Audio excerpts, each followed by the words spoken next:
पहले हम समझते हैं कि आज का मुद्दा है क्या, आज किस सब्जेक्ट पर हम डिबेट कर रहे हैं। तो पहले देखिए ये पैकेज।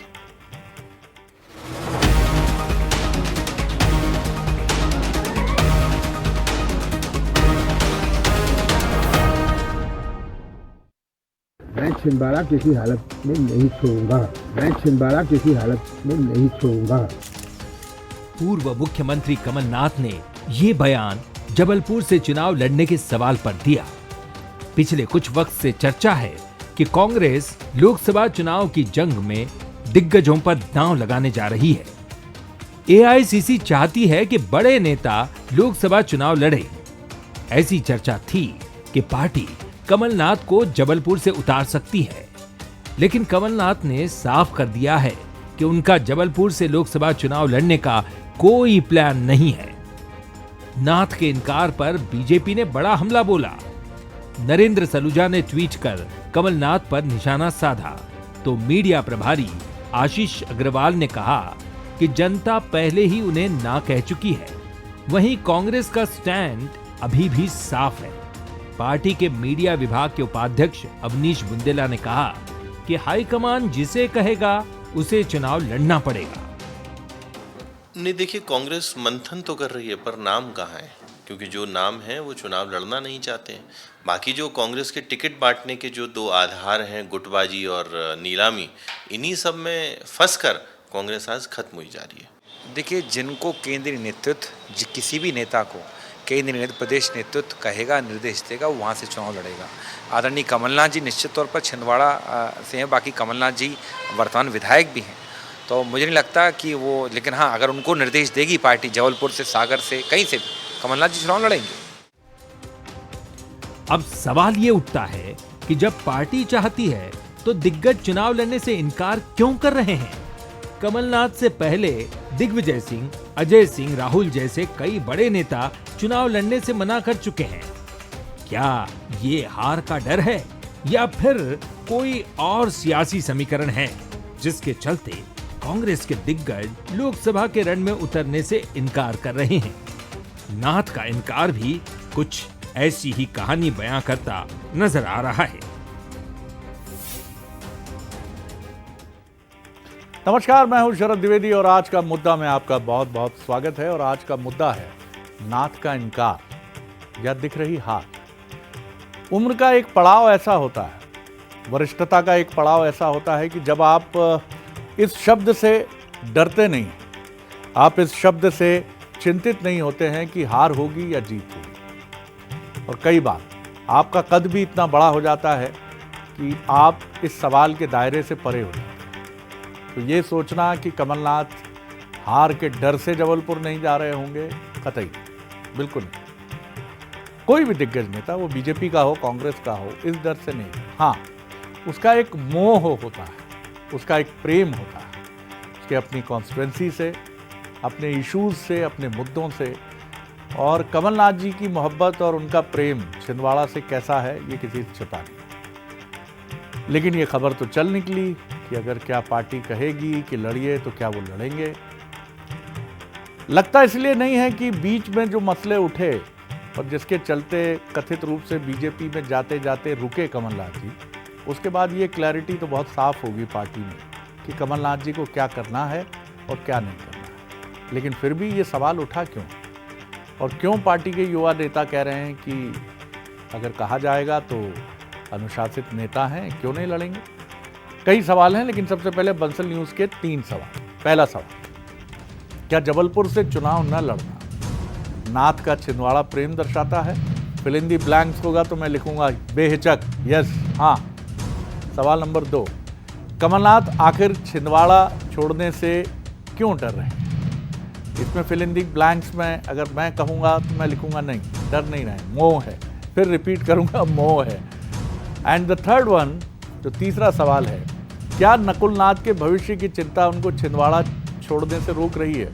तो इसका जवाब हो सकता है, क्योंकि एक पिता को जाहिर तौर पर अपने पुत्र की चिंता इस मायने में तो हो ही सकती है, और छिंदवाड़ा घेराबंदी का केंद्र बिंदु है। आज इसी पर हम बात करेंगे। जो मेहमान हमारे साथ हैं, मिलिए। स्टूडियो में मेरे साथ जो मेहमान हैं उनसे मिलिए। मिथुन अहिरवार जी हैं, प्रवक्ता हैं, कांग्रेस के युवा नेता हैं और बहुत ही काबिल आईटी के जानकार हैं, उनका बहुत स्वागत है। अजय सिंह जी हैं मेरे साथ, भारतीय जनता पार्टी के युवा नेता हैं, उनका बहुत स्वागत करता हूं मैं। और साथ ही वरिष्ठ पत्रकार और राजनीतिक विश्लेषक जय नागला जी मेरे साथ हैं, उनका भी बहुत स्वागत करता हूं। जय जी, यही 3 सवाल आपके सामने भी अगर हम रखें कि क्या हार की चिंता से वो नहीं जा रहे हैं या छिंदवाड़ा के प्रति प्रेम है? क्या ये जिस विरासत को उन्होंने छोड़ा है पुत्र के नाम, क्या उसके प्रति प्रेम है?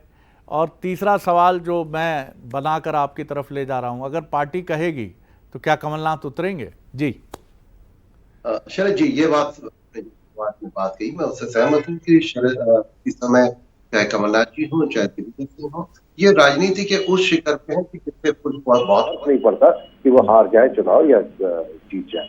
तो मुझे लगता है कि दिग्विजय सिंह जी भोपाल में लोकसभा चुनाव हारे, लेकिन क्या उनकी राष्ट्रीय राजनीति में उनका इम्पोर्टेंस या प्रदेश की राजनीति में महत्व कम हुआ? वो मुझे नहीं लगता कि ये छोटी सी जीत हार उनके लिए कोई बहुत मायने रखती है। और किसी नए नवेले नेता के लिए जरूर मायने रख सकता हूँ। तो और रहा सवाल इस समय, चूंकि देश में जो हालात है, तो मुझे लगता है कि इस समय कांग्रेस की जो स्थिति है, राम मंदिर को लेकर बीजेपी के पक्ष में जो हम एक महसूस कर रहे हैं कि एक बड़ा वातावरण है, तो इस समय यदि कोई बड़ा नेता हारता भी है तो इसको अदरवाइज नहीं लिया जाएगा। मुझे लगता है कि शायद कांग्रेस में इस समय माइनस मार्किंग नहीं होगी, है ना। आप यदि इस समय इस विषम परिस्थितियों में कांग्रेस यदि एक सीट की 2 सीट भी कर लेती है तो उसके लिए ये प्लस होगा। ये वैसी स्थिति है कि जिस बच्चे से आप उम्मीद कर रहे हो कि भाई ये फेल होने की स्थिति में है और वो पासिंग मार्क पे भी आ जाएगा तो उसके लिए शाबाशी मिलेगी। और जिस बच्चे से आप मेरिट में उम्मीद कर रहे हो उसके 95 पे 92 भी आ जाएंगे तो शायद सवाल होगा कि 92 क्या होंगे। तो मुझे लगता है कि बीजेपी की स्थिति उस मेरिटोरियस स्टूडेंट की तरह है जिससे शायद 95 से 92 आएगा तो भी सवाल होंगे।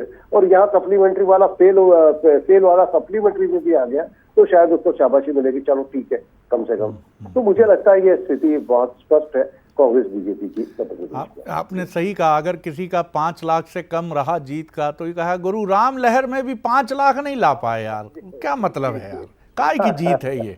बिल्कुल आपने सही कहा कि मेरिट में भी एटीट्यूड से आना, फिर वहां भी एटीट्यूड। ये 5 लाख क्या है भैया, तो 7-7 लाख से जीत रहे लोग। तो ये बात सही है, जब आपका स्वर्णिम काल होता है तो फिर इसी तरह से गेंद सीमा रेखा के बाहर जाती है।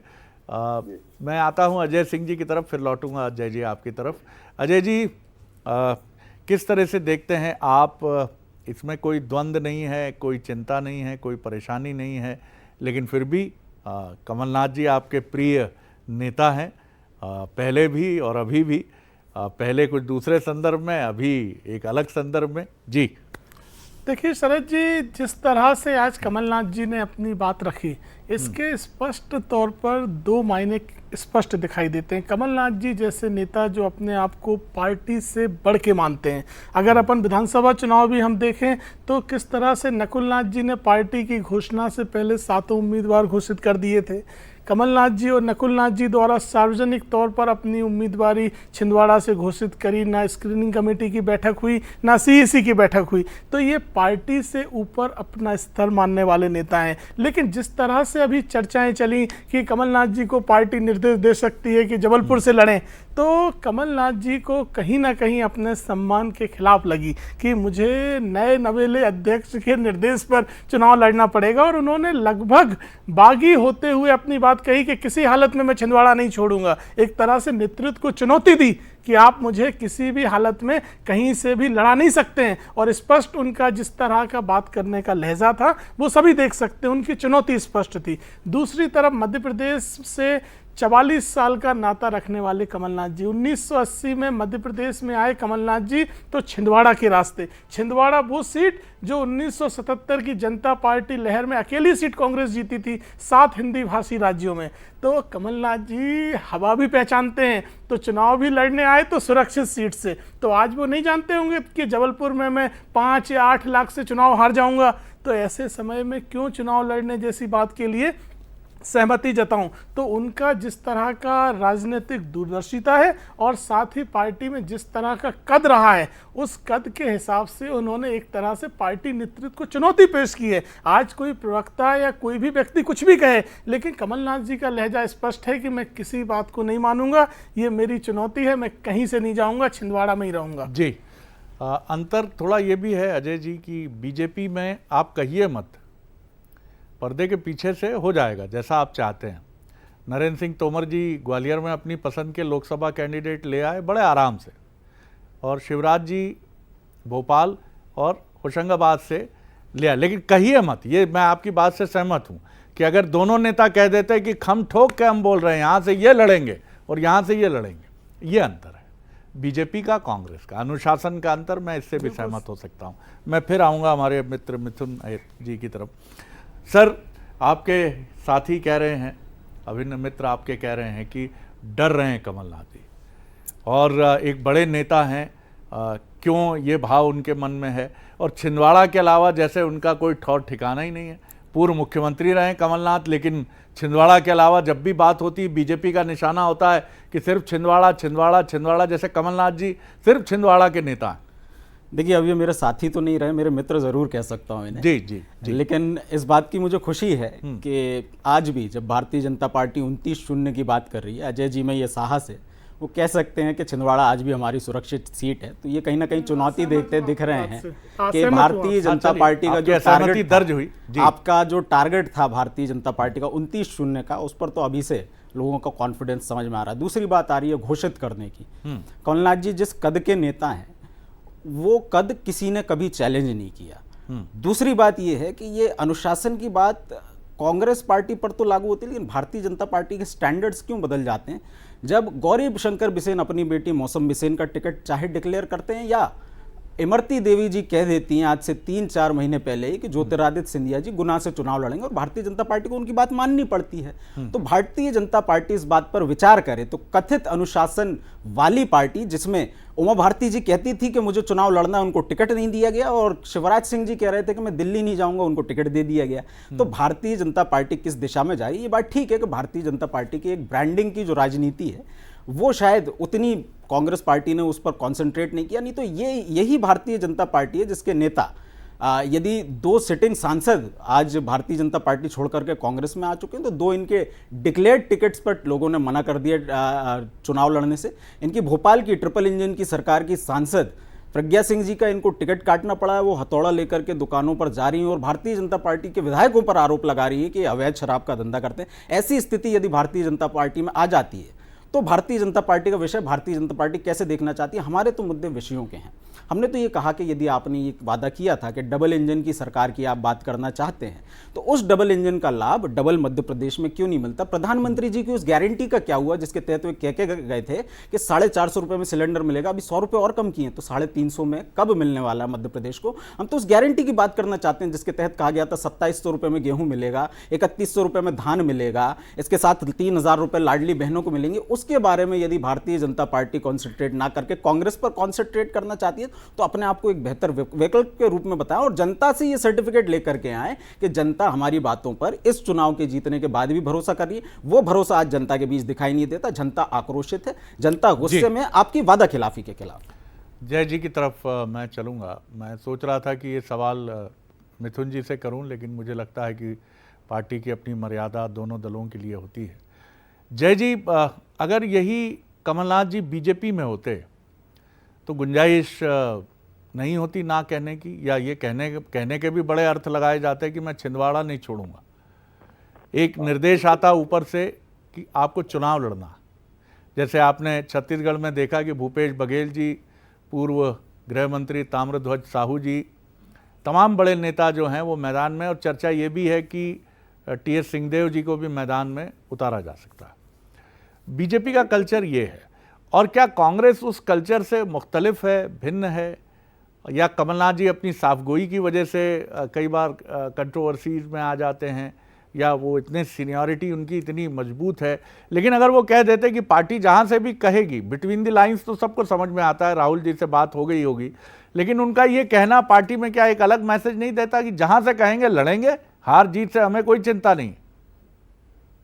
शरद जी, मैं ये मानता हूँ कि कमलनाथ जी को मैं लंबे अरसे से जो देखा है वो अच्छा परफॉर्म कर सकते हैं, अच्छा मैनेज कर सकते हैं चीजों को, लेकिन बोलने में शायद वो इतने पॉलिटिकल तरीके से जो बात कहनी चाहिए शायद नहीं रख पाते, चाहे मीडिया के सामने हो चाहे सार्वजनिक मंच से हो। ये खूबी मैं दिग्विजय सिंह में देखी है, वो कहीं ना कहीं एक हर एक में होता है। क्या इसमें आप उनको राहुल गांधी जी के करीब पाते हैं? अब देखिए, मैं सोचता हूँ कि निश्चित रूप से राहुल जी के करीब जरूर थे, लेकिन इस पिछले घटनाक्रम ने उनके नंबर कम किए, इस बात में नहीं, मतलब मीडिया से इंटरेक्शन की बात कर रहा हूं मैं। मीडिया से जिस तरह का बहुत एक बड़ा एक खुली बात कहते हैं, राहुल जी भी कई बार मुसीबत में फंस जाते हैं। फिर नहीं, राहुल जी बोलते हैं वो बड़ा बेबाकी के साथ बोलते हैं और उनकी बात कहीं ना कहीं मन को छूती है, सच्चाई बोल देते हैं। हो सकता है कि वो कई बार आत्मघाती होती है, मैं इससे इनकार नहीं करता, लेकिन वो साफगोई है। तो लेकिन थोड़ा मैं उसमें राहुल जी में और वो कमलनाथ जी में उसमें आप अंतर करते हैं? जी जी जी जी। दिग्विजय सिंह जी को मैं एक मजा हुआ नेता कहता हूं कि वो अपनी बात जो कहते हैं उसमें टिके रहते हैं, विड्रॉ नहीं होते हैं, और उस बात के पीछे उनके अपने लॉजिक होते हैं। तो राजनीति में इस तरह के बयान देना और अपने उस पर स्टैंड करना, देखिए ये दिक्कतें शायद कमलनाथ जी को हुई जिस समय उनसे जब ये पार्टी को लेके वहां की स्थिति थी कि बीजेपी में जा रहे हैं। यदि वो उसी दिन साफ कह देते कि मैं नहीं जा रहा हूँ, बिल्कुल मेरा स्टैंड क्लियर है, तो शायद इतनी हवा नहीं चलती। जब उन्होंने ये कह दिया कि रुकिए सबसे पहले आपको बताएंगे, तो आपने कहीं ना कहीं संदेह को जन्म दिया, और वही उनके लिए शायद थोड़ा सा नुकसानदायक हो रहा है। तो मुझे लगता है कि ये दिक्कतें हैं, और राजनीति में आपका बोला हुआ, और ये बात सही है कि इस समय जो बीजेपी का आंतरिक प्रजातंत्र है वो शायद पूरी तरह खत्म है। कमलनाथ जी जैसा अभी बोल रहे हैं कांग्रेस में, और पार्टी तो बहुत चीजों को थोड़ा सा, मैं ये कहूँ बीजेपी में इस समय बड़े बड़े नेताओं की स्थिति नहीं है कि वो अपनी बात खुल के बोल सके। हाँ, आप ऑफ द रिकॉर्ड उनसे उनकी पीड़ा जान सकते हैं कि क्या हालात हो रहे हैं। और हमने देखा कि कैलाश जी अभी जिस तरह से जब एक वीडियो वायरल हुआ संजय शुक्ला जी को लेकर के, जब उन्होंने एक बड़ी फुसफुस आवाज में बात की कि यार कल तक तुम हमको गाली दे रहे थे, अब हमको तुम्हारा स्वागत करना पड़ रहा है। तो ये बेबसी बेचारगी कहीं ना कहीं सामने आती है, हाँ, लेकिन मुखर रूप से नहीं आ रही है। तो मुझे नहीं लगता है कि वो जो मानवीय भावनाएं हैं वो सब जगह एक जैसी है, कहीं तकलीफें भी है, हम कहाँ पे बोल पा रहे हैं कहाँ नहीं बोल पा रहे हैं, ये अलग बात है। जी अजय जी, आप चाहें तो इस पर भी कुछ टिप्पणी करें। जो जय जी ने जो बात कही है कि बोलने की आज़ादी की बात है। दूसरा मसला ये है कि कमलनाथ जी की घेराबंदी, ये हमेशा से भारतीय जनता पार्टी का प्रिय विषय रहा है, और इस बार छिंदवाड़ा की घेराबंदी अगर करने में आप कामयाब रहे तो शायद आप हिस्ट्री बना देंगे। और बीजेपी के नेता जिनसे हमारी बात होती है, आला नेता जो हैं, वो बड़े कॉन्फिडेंट हैं कि इस बार आप एक इतिहास बनाने की तरफ बढ़ रहे हैं। जी देखिए शरद जी, मैं छिंदवाड़ा, मध्य प्रदेश और देश के हालात को एक साथ अगर आपसे बात करूं तो 400 पार का एक ऐसा लक्ष्य जो लगता है कि अद्भुत, असंभव सा, और मध्य प्रदेश में 29 में से 29 सीटें जीतने का लक्ष्य। लेकिन आज आप प्रदेश की जनता को देखें, देश की जनता के भाव देखें, तो लगता है कि ये लक्ष्य जो असंभव लगते थे ये 2 महीने में संभव होने की तरफ बढ़ रहे हैं। तो ये किस हालात में बढ़ रहे हैं? कांग्रेस पार्टी के आरोप प्रत्यारोपों से सच्चाई नहीं बदलेगी, जनता के समर्थन से। जनता मानती है कि मोदी जी ने क्योंकि अब आपकी ताकत डबल है, असंभव लक्ष्य आपसे हाथ भी मिला लेते हैं। देखिए, बिल्कुल असंभव नहीं है, क्योंकि जनता देख चुकी है मोदी जी के 10 सालों का काम। जनता चाहती है 2047 में मोदी जी ने जो विकसित भारत का संकल्प लिया है उसके साथ आगे बढ़ना। जनता देखती है कि मोदी जी के कार्यकाल में 4 करोड़ गरीबों को आवास मिले, 5वीं सबसे बड़ी अर्थव्यवस्था भारत बनी, तो मोदी जी के कार्यकाल में पहले काम घोषित होते थे और उनके फीता काटती थी 20 साल की सरकारें। मोदी जी ने 3-3, 4-4 साल में 20-20 हजार करोड़ के अटल टनल जैसे प्रोजेक्ट पूरे कर दिए। और मध्य प्रदेश में अगर अनुशासन की बात है तो कांग्रेस पार्टी अपना घर नहीं संभाल पा रही है। मैं अपनी जानकारियों के आधार पर पूरी पुख्ता जानकारी से कह रहा हूं, विशाल पटेल इनके इंदौर से उम्मीदवार थे, अरुणोदय चौबे सागर से उम्मीदवार थे, और ऐसे उम्मीदवार जिन्हें आप 2 दिन बाद घोषित करने वाले थे वो भारतीय जनता पार्टी में शामिल हो रहे हैं। तो कांग्रेस पार्टी में किस तरह के हालात चल रहे हैं और नेतृत्व किस हालत में है, अगर आप अनुशासन की बात करते हैं तो चुनौतीपूर्वक फिर आप बड़े नेताओं को लड़ा के दिखाइए। दिग्विजय सिंह, कमलनाथ जैसे नेता मना कर रहे हैं कि हमें नहीं लड़ना है, तो आप आने वाली अपनी सूची में जबलपुर से कमलनाथ, भोपाल से दिग्विजय सिंह और सतना से अजय सिंह को घोषित करने का साहस दिखाइए, तो हम मानते हैं। तो आपका नेतृत्व इस समय पूरी तरह असफल हो गया है, ना जनता के बीच में कोई जनाधार बचा है और ना पार्टी के नेताओं के बीच में बचा है। मिथुन जी, नेतृत्व तो पूरी तरह असफल है। बड़े नेता चुनाव लड़ने से झिझक रहे हैं, मैदान में उतरना नहीं चाहते हैं, क्या कहेंगे? देखिए, हमारे तो किसी भी नेता ने हमेशा इस बात को इंगित किया कि पार्टी जैसा कहेगी उसका पालन होगा। और सेंट्रल इलेक्शन कमेटी जब कोई निर्णय करती है तो नेताओं से, इस कद के नेताओं से अक्सर पूछती ही है कि यदि आपका इंटरेस्ट हो तो हम आगे इस पर बात करें। लेकिन अजय जी की जो बात कही कि यदि आप इतने कॉन्फिडेंट हैं, तो मेरा निवेदन ये भी है कि फिर कैलाश विजयवर्गीय और नरोत्तम मिश्रा जी किस सीट से लड़ रहे हैं ये भी बता दीजिए, आपका कॉन्फिडेंस और सामने आएगा। पहली बात। दूसरी बात ये कि भारतीय जनता पार्टी के जो दावे होते हैं साहब, देखिए कितना बड़ा एहसान देश पे हो रहा है 5वीं अर्थव्यवस्था बना करके। 2011 में मनमोहन सिंह जी के प्रयासों से हम तीसरी सबसे बड़ी अर्थव्यवस्था बन चुके थे। तो ये जो प्रचार की राजनीति 2011 में तीसरी अर्थव्यवस्था, परचेसिंग पावर इकोनॉमी के, आप 2014 की बात कर रहे हैं, हम 2011 की बात कर रहे हैं, तब तीसरे नंबर पर हम पहुंच चुके थे। ये आंकड़े हैं। तीसरी बात मैं कहना चाहता हूं कि भारतीय जनता पार्टी आज इस समय, भारतीय जनता पार्टी के अंदर यदि 400 शब्द के साथ असंभव जोड़ना पड़ रहा है तो ये अपने आप में एक इशारा देता है कि भारतीय जनता पार्टी के नेता भी इसको किस तरीके से ले रहे हैं। हमारा तो साफ कहना है, मोदी जी को यदि कॉन्फिडेंस है तो ये जो हर 2 महीने में एक मुद्दा आ जाता है, पहले आपने राम मंदिर की लाने की कोशिश की, अब सीएए लाने की कोशिश कर रहे हैं, आचार संहिता से पहले कुछ भी वर्क आपके लिए इसलिए नहीं कर रहा है क्योंकि आपके वादे जो हैं चुनाव पर नहीं जीते। हार जीत की बात पर मैं कहना चाहता हूं, यदि हार जीत ही सब कुछ है तो अटल बिहारी वाजपेयी की तो साहब एक बार जमानत जब्त हो गई थी मथुरा से, और भारतीय जनता पार्टी 60 साल जनसंघ के रूप में, जनता पार्टी के रूप में यदि विपक्ष में रही है तो जाहिर सी बात है भारतीय जनता पार्टी के नेता जो कहते रहे शायद फिर वो सब कुछ गलत था। तो हार जीत का एक पैमाना होता है, एक समय होता है, एक समीकरण होता है। मध्य प्रदेश में अक्सर ये होता है कि जो पार्टी विधानसभा का चुनाव जीतती है वो लोकसभा का चुनाव हार जाती है। मध्य प्रदेश के लोगों में वो विजडम है, मुझे लगता है उस विजडम का फिर से उपयोग जनता करेगी। मैं आता हूं अजय जी आपकी तरफ। जय जी, सवाल यही सबसे इम्पॉर्टेंट है कि इस चुनाव में कांग्रेस का प्रदर्शन कैसा होगा।